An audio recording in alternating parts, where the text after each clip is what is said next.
إن الحمد لله نحمده ونستعينه ونستغفره ونعوذ بالله من شرور أنفسنا ومن سيئات أعمالنا من يهد الله فلا مضل له ومن يضلل فلا هادي له وأشهد أن لا إله إلا الله وحده لا شريك له وأشهد أن سيدنا محمدا عبده ورسوله اللهم صل على سيدنا محمد سيد الأولين والآخرين إمام الأنبياء والمرسلين قائد الغر المحجلين وعلى آله الطاهرين الطيبين وأصحابه الميامين التابعين لهم بإحسان إلى يوم الدين أما بعد فيا إخوة الحاضرون أوصيكم ونفسي بتقوى الله فقد فاز المتقون فاتقوا الله واعملوا الصالحات وانتهوا عن السيئات وقد قال الله تعالى في القرآن الكريم أعوذ بالله من الشيطان الرجيم واتقوا فتنة لا تصيبن الذين ظلموا منكم خاصة واعلموا أن الله شديد العقاب Sadaqallahul Azim. Hadirin jamaah Jumat sekalian, ketakwaan kita kepada Allah Subhanahu wa taala hanya akan kuat, lengkap dan sempurna jika kita memiliki ilmu agama yang memadai, ilmu agama yang mencukupi.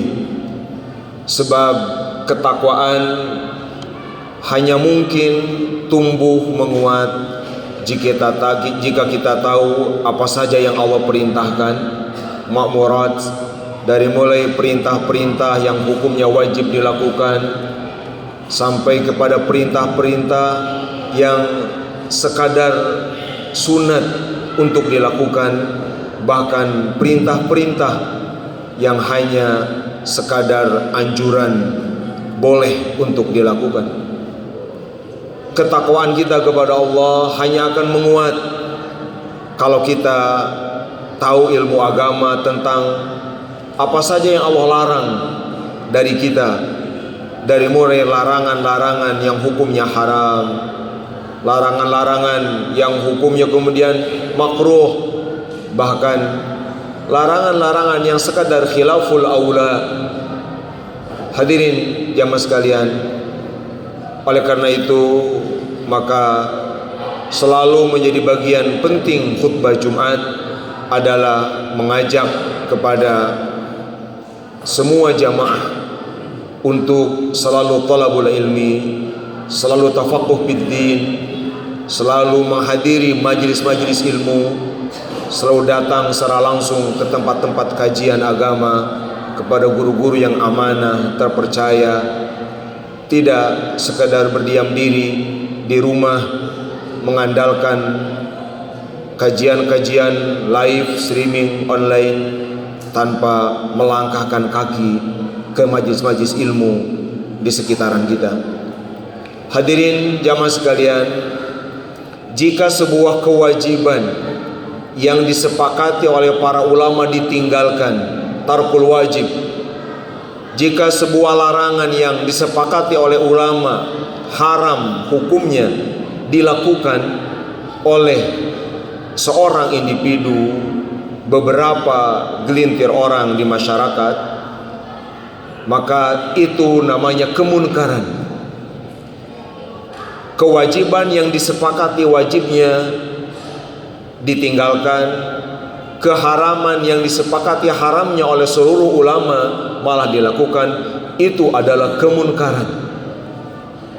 Jika kemunkaran telah terjadi di sebuah komunitas, di sebuah masyarakat, berupa tadi tarkul wajib atau fi'lul haram, dan itu dibiarkan oleh anggota masyarakat lain yang mengetahuinya, baik dengan cara melihat langsung atau berdasarkan fakta-fakta dan data-data yang kuat, yang valid, yang akurat, bahwa terjadi kemunkaran dengan pengertian tadi, dan itu dibiarkan, maka hadirin sekalian, di dalam surat Al-Anfal 25 yang saya bacakan tadi, Allah dengan tegas mengingatkan kita semua bahwa bencana akan Allah turunkan kepada satu masyarakat jika di situ terjadi kemunkaran dan dibiarkan. Kata Allah, hindarilah fitnah. Kata Ibnu Abbas, fitnah di sini adalah iqabul fitnah, siksaan karena kemunkaran dibiarkan. Pelakunya memang hanya 1-2 orang, pelakunya memang hanya sekelompok orang, tapi masyarakat yang lain abai, dia mendiamkan. Kata Allah, hindari bencana yang tidak hanya menimpa orang-orang yang zalim sebagai pelaku kemunkaran, tetapi akan berlaku umum. Orang soleh pun tertimpa, alim ulama pun terkena, siapapun. Kalau kemunkaran dibiarkan di satu masyarakat, maka iqab, siksaan Allah akan turun merata kepada anggota masyarakat itu. Hadirin jamaah sekalian, itulah karenanya Rasulullah SAW sejalan dengan ayat Al-Quran yang Allah menegaskan di dalam ayat lain, wal takum minkum ummatu yad'una ilal khair wa ya'muruna bil ma'rufi wa yanhauna 'anil munkar wa ulaika humul muflihun. Kata Allah, hendaklah ada di antara kalian sekelompok orang yang selalu menyerukan kebaikan, menerapkan ajaran-ajaran Islam, nilai-nilai tauhid, akhlak, ibadah yang benar, dan menyerukan hal-hal yang baik, dipandang baik menurut agama, menurut tradisi, menurut budaya yang tidak bertentangan dengan ajaran-ajaran syariat, dan terus berusaha untuk menghentikan kemunkaran. Munkar pengertiannya seperti tadi, maka itulah mereka masyarakat yang berbahagia. Hadirin jamaah sekalian, maka Rasulullah bersabda sejalan dengan ayat ini, man ra'a minkum munkaran falyughayyirhu biyadihi fa in lam tastati' fa bilisanihi fa in lam tastati' fa biqalbihi wa dzalika adhaful iman.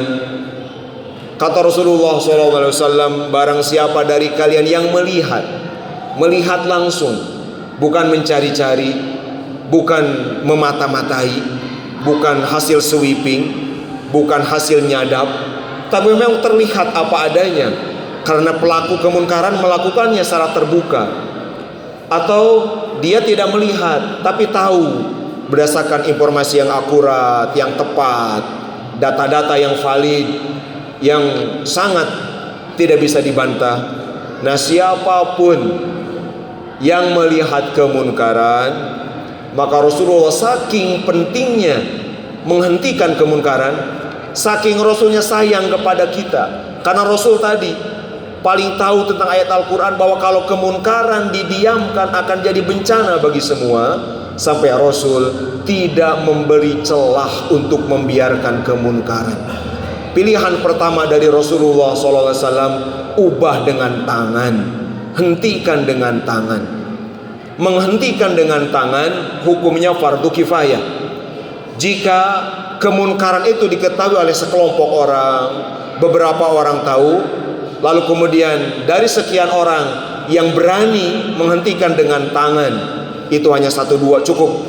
Itu kewajiban dianggap dipenuhi di masyarakat itu. Menghentikan dengan tangan artinya kemunkaran itu hanya bisa di stop, misalnya dengan menghilangkan alatnya, menyembunyikan alatnya, merampas alatnya misalnya. Bukan dalam arti kekerasan. Menghentikan dengan tangan bukan memukul, bukan menghantam, bukan menghunus pedang, bukan angkat senjata. Tapi kalau misalnya umpama ada orang misalnya mau mabuk, menghentikan dengan tangan, buang. Ambil oleh tangan kita barang-barang haramnya itu, buang, sembunyikan. Kalau ada orang munkar mau melukai orang lain pakai senjata, ambil senjatanya, kita buang, kita sembunyikan. Itu makna menghentikan dengan tangan, bukan kekerasan, bukan. Sama sekali tidak ada ajaran seperti Rasulullah SAW. Jika dengan tangan tidak mampu itu dua. Satu, akan menimbulkan bahaya bagi dirinya. Dia akan terluka, nyawanya terancam, fisiknya terancam, atau hartanya terancam. Kalau dia melakukan dengan tangan, luka atau mati, atau hartanya diambil dirampas, maka itu masuk kategori lam yastati', tidak mampu. Jika mampu dengan tangan, saking pentingnya menghentikan kemungkaran, Rasul memberikan opsi kedua, fabilisani, maka hentikan dengan kata-kata. Mungkin dengan mengatakan, teriakan, menegur, mengingatkan. Kata-kata kita fungsikan. Mungkin datang menghampiri dia, panggil baik-baik, ngobrol berdua, tidak mempermalukannya di depan publik, tapi memanggilnya dengan baik-baik. Lo katakan bahwa itu adalah munkar, itu disepakati ulama haram, itu disepakati ulama wajib. Berhentilah. Beri dia kabar-kabar yang mengerikan tentang siksa perbuatan itu, dan beri dia motivasi betapa besar pahala menghindari kemunkaran. Berikan motivasi, berikan dorongan, berikan pengingatan dengan kata-kata. Ini pun fardu kifayah. Jika ada sebagian melakukannya, maka pelaku-pelakunya itulah penyelamat masyarakat. Adapun masyarakat lain yang tidak melakukan, cukup dia selamat dari dosa. Dia tidak dapat pahala apa-apa, hanya dia tidak berdosa karena ada sekelompok yang mewakili dari komunitas di masyarakat itu. Hadirin sekalian, ini fardu kifayah, merubah dengan tangan, merubah dengan kata-kata. Tetapi jika dengan kata-kata pun tidak mungkin, saking pentingnya menghentikan kemunkaran, Rasul memberikan solusi terakhir. Fa illam yastati fa biqalbih. Jika dengan tangan tidak mampu, dengan ucapan tidak mampu, maka ubahlah kemunkaran dengan hati. Inilah hadirin sekalian pesan khutbah hari ini yang utama, mengubah kemunkaran dengan hati kita. Bagaimana mengubah kemunkaran dengan hati? Satu, hati kita harus benci, marah, tidak suka, tidak ridho dengan kemunkaran yang terlihat atau diketahui itu. Jangan sampai hati kita setuju, mengiyakan, mendiamkan, lalu mengatakan biarin, diamkan. Tapi minimal ada berontak bahwa saya nggak suka, aduh nggak nyaman, saya nggak setuju perbuatan tersebut. Ini isinya mengingkari, merubah dengan hati. Karena kalau kita ridho, senang dengan maksiat, itu maksiat. Kalau kita ridho, setuju dengan kemunkaran, itu pun kemunkaran. Jika kita setuju dengan kemunkaran orang lain, kita pun sama dengan pelaku kemunkaran itu. Yang kedua hadirin sekalian, taghyir bil qalbi, diisi dengan merencanakan. Rencanakan bahwa sekarang saya tidak mampu dengan tangan, dengan lisan, ke depan saya akan berusaha menghentikannya dengan tangan atau lisan. Saya akan kaji dulu gimana caranya. Saya akan pastikan dulu ini munkar atau bukan. Karena hadirin sekalian, ketahuilah, tidak setiap yang haram adalah munkar, tidak setiap maksiat adalah munkar. Munkar hanya berlaku bagi kewajiban yang disepakati seluruh ulama dan keharaman yang disepakati seluruh ulama. Jika ulama masih beda pendapat, itu bukan kemunkaran, walaupun mungkin haram dan maksiat. Saya akan kaji dulu, saya akan pelajari dulu gimana caranya, gimana kata-katanya, gimana upayanya. Ada azam untuk terlibat dalam menghentikan kemunkaran. Dan terakhir dari sekalian, menghentikan kemunkaran dengan hati adalah doa-doa kebaikan untuk pelaku kemunkaran. Ada contoh yang sangat baik dari seorang ulama sufi, ahli agama, ahli hadis, Al-Imam Ma'ruf Al-Qurhi. Suatu hari beliau bersama jamaahnya, para muridnya sedang berkumpul, tiba-tiba datang sekelompok orang turun dari kapal laut membawa minuman-minuman keras, mabuk-mabukan terang-terangan di depan mata masyarakat. Maka jamaahnya marah, kecewa, merasa orang ini keterlaluan, berbuat munkar, dan semua ulama sepakat khamar itu haram di depan mata, di depan publik terang-terangan. Maka para jamaahnya berkata kepada Imam Ma'ruf Al-Qurhi, wahai Imam, ini orang-orang ini kurang ajar, doakan keburukan bagi mereka. Karena Imam Ma'ruf Qurhi ini sebagai sufi besar mustajab doanya. Maka berdoalah imam besar ini. Kata beliau, Allahumma kama farrahtahum fid dunya fafarrihhum fil akhirah. Ya Allah, sebagaimana engkau bahagiakan, gembirakan mereka di dunia ini, gembirakan juga mereka di akhirat.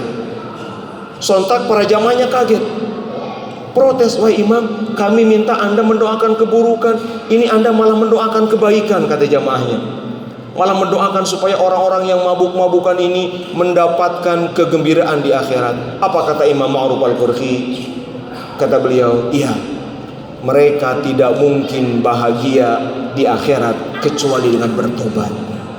Hadirin sekalian, benar saja, dengan doa kebaikan ini, maka orang-orang yang saat itu di depan mata terang-terangan melakukan yang munkar, maka mereka kemudian di kemudian hari berubah. Ada yang jadi ahli ibadah, ada yang jadi ahli zuhud. Jadi orang-orang yang sangat dekat dengan Allah, jadi orang yang sangat taat terhadap agama. Hadirin sekalian, ini sesungguhnya taghyir hakiki, perubahan sejati. Kata para ulama, terkadang perubahan dengan hati lebih merubah daripada tindakan tangan dan lisan.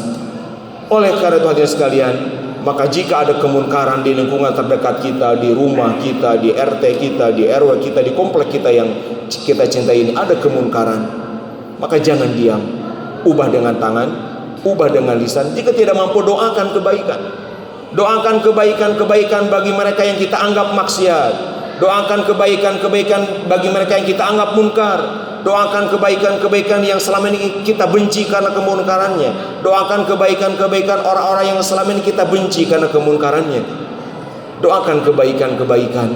Seadanya itu terjadi, itulah kekuatan perubahan.